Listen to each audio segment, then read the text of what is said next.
বেশ কয়েকদিন ধরে মিনহান কিছুই খেতে চাচ্ছে না। তো এর জন্য একটা অভিনব পদ্ধতি বের করলাম। আজকেও ভাত মাখিয়ে আমি বসেছিলাম অনেকক্ষণ, মানে কয়েকদিন যাবো তো টোটালি ভাত খায় না। ভাত নিয়ে আমি বসি মাখে, কিন্তু সে খাবে না। তো আজকে হচ্ছে ভাত মাখা, মানে ভাত ডাল মাছ মেখে ওকে খেতে দিয়েছিলাম, সেটা সে খায়নি।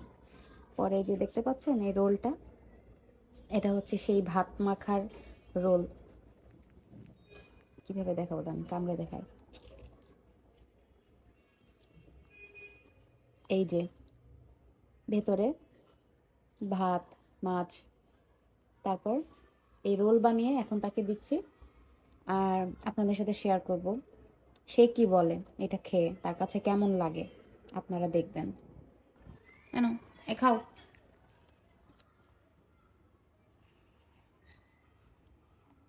কেমন এটা? নাইস। নাইস, অনেক নাইস।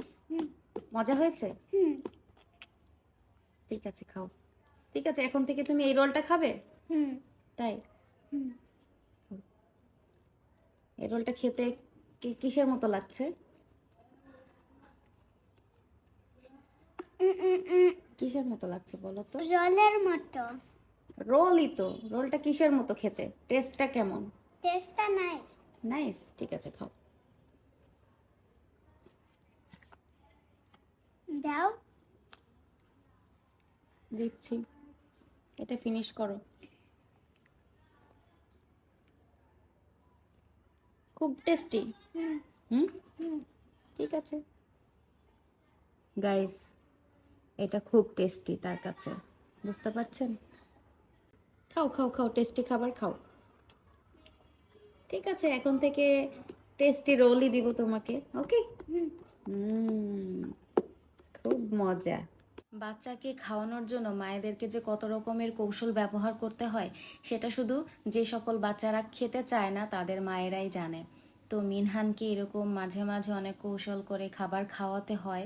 আসলে এটা বাধ্য হতে হয়, বাচ্চারা কেন যে ওদের ক্ষুধা লাগে না এটাই আমি বুঝতে পারি না। তো যাই হোক, এভাবে রোল বানিয়ে খাওয়ালাম, পরবর্তীতে আবার অন্য কোনো কৌশলে অন্য কোনো খাবার খাওয়ানো হয়।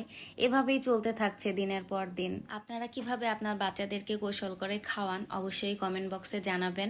আজকের মতো এই পর্যন্ত, আল্লাহ হাফেজ।